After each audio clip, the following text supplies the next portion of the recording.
Real challenge आता है 12th के बाद कि ग्रेजुएशन में हम क्या करें। बच्चे जो हैं वो ईयर्स बहुत वेस्ट कर देते हैं। अगर आप बहुत लेट सेलेक्ट होंगे तो शायद कभी कैबिनेट सेक्रेटरी ना बन पाए। वो सारा जो समय है वो बाकी बच्चे कुछ मस्ती करेंगे, आपको पढ़ना पड़ेगा। अभी मैम मैं कंफ्यूज हूँ, बीए करूँ, बीए में मैम कौन सा सब्जेक्ट लूँ? आपकी प्रिपरेशन है, आप ऑफिसर बनने वाले हैं, करें नहीं करें हो सकता है किसी को डर लग रहा हो, इसलिए मुझसे कभी भी है ना ये डिसाइड करने के लिए नहीं पूछना कि मैम आप बता दो। सिंपल बीए करने से कुछ नौकरी खास मिलती नहीं है, पढ़ाई कोई तो राय नहीं।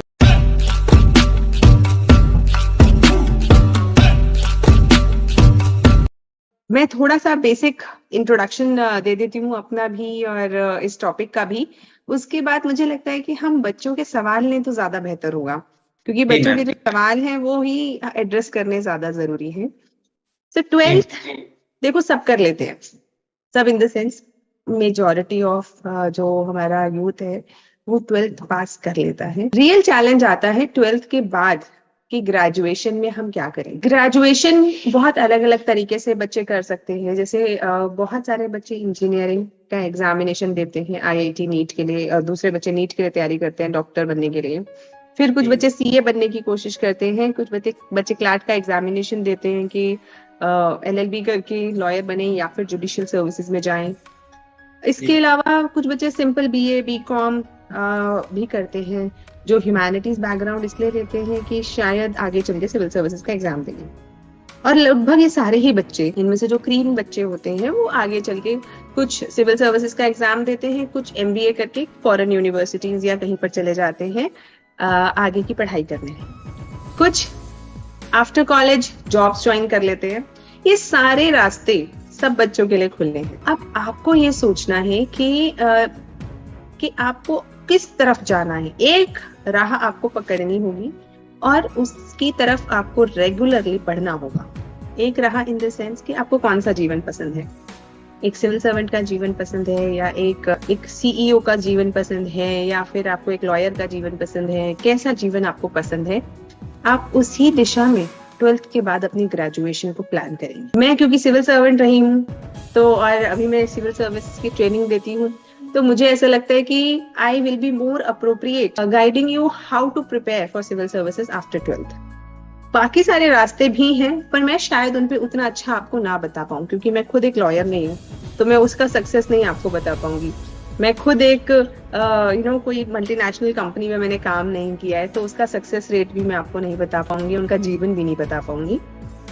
लेकिन हाँ, सिविल सर्विसेज का मैं आपको बता सकती हूँ। सिविल सर्विसेज एक एग्जामिनेशन के थ्रू सरकार कुछ ऑफिसर्स को देश में सेलेक्ट करती है जो आगे जाके सर्वोच्च पदों पे बैठते हैं। सर्वोच्च पदों पे बैठते हैं मतलब बड़ी जिसे सिंपल भाषा में कहा जाए, जो कि देश चलाते हैं। एक तरीके से आप ये माने, लोगों की परेशानियां सुनना, उनके लिए पॉलिसी बनाना और उसे इम्प्लीमेंट करना, ये सब काम सिविल सर्वेंट्स का होता है। एजुकेशन के अंदर किस तरीके की पॉलिसी होनी चाहिए, किस तरीके से बच्चे हमारे जुड़ने चाहिए, हेल्थ में कैसा काम होना चाहिए, लॉ एंड ऑर्डर कैसा होना चाहिए।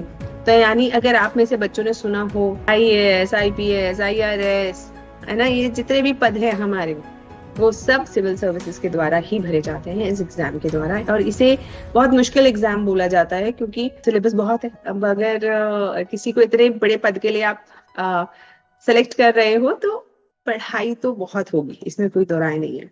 और जो व्यक्ति सिविल सर्विसेज एक बार क्लियर कर लेता है, लगभग समाज में वो उस स्टेटस को तो पा लेता है कि ये आदमी समझदार है, ये बच्चा, ये लड़की या ये लड़का बहुत समझदार है। तो इसमें भी कोई दो राय नहीं है कि हो सकता है कुछ समय बाद आपके कुछ रिश्तेदार या कुछ बड़े लोग आपके पास आके सलाह भी मांगने लगे कि इसने सिविल सर्विसेज क्लियर किया, इसको ज्यादा ज्ञान है, इसको ज्यादा पता है, तो इससे बात करी जाए। ये तो हो गया सर्विसेज से रिलेटेड। इसके बाद हम कैसे करें सिविल सर्विसेज की तैयारी। देखिए, 12th के बाद ग्रेजुएशन तो मस्ट है, क्योंकि बिना ग्रेजुएशन के आप सिविल सर्विसेज का एग्जाम दे ही नहीं सकते, क्योंकि मिनिमम एलिजिबिलिटी इज ग्रेजुएशन।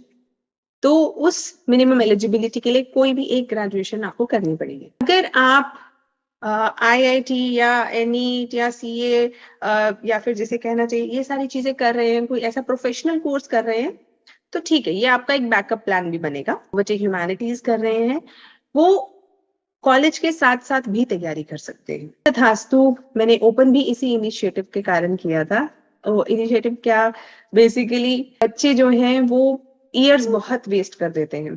जैसे पहले आपने कहीं से एक्स इंस्टीट्यूशन से ग्रेजुएशन करी, फिर आप ओल्ड राजेंद्र नगर या मुखर्जी नगर गए, फिर आपने 1 साल कोचिंग करी, फिर उसके अगले साल प्रैक्टिस करी, फिर एग्जाम दिया, तो 2-3 साल लग गए सिर्फ और सिर्फ पहली बार एग्जाम देने। इसकी बजाय आप ग्रेजुएशन के दौरान ही अगर अपनी तैयारी कर लें, यानी कि वो जो 3 साल आप तैयारी में कॉलेज के साथ साथ कर लेंगे, तो आपके आगे के 2 या 3 साल बच जाएंगे।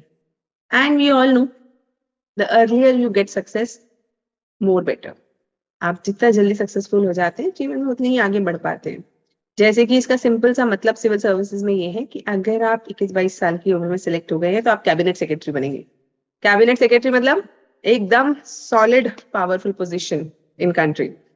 और अगर आप बहुत लेट सेलेक्ट होंगे तो शायद कभी कैबिनेट सेक्रेटरी ना बन पाए। कुछ लोग तो अगर बहुत लेट सेलेक्ट होते हैं, 30 की उम्र में सेलेक्ट होते हैं, तो कई बार सेक्रेटरी भी नहीं बन पाते। ये बात आपको भी लग रही होगी कि पता नहीं मैम कौन सी बातें कर रही है, क्या सेक्रेटरी, क्या कैबिनेट सेक्रेटरी। लेकिन जब सर्विसेज में आ जाएंगे ना, तब ये बात बड़ी इंपॉर्टेंट लगेगी कि कौन सी पोस्टिंग, कौन सी मुझे पोस्टिंग मिल रही है, क्या मेरा प्रमोशन हो रहा है, नहीं हो रहा है। जब आपके साथ वाला कोई सेक्रेटरी बन जाएगा और आप नहीं बन पाएंगे, तब थोड़ा परेशानी होती है। इसीलिए जल्दी सेलेक्ट होना is always good. Simple terms को, अगर सिविल सर्विसेज की तैयारी करनी है तो जल्दी से जल्दी शुरू करना है और एग्जाम को क्लियर करके आगे बढ़ना है, ताकि एक करियर पाथ आपका डिफाइंड रहे।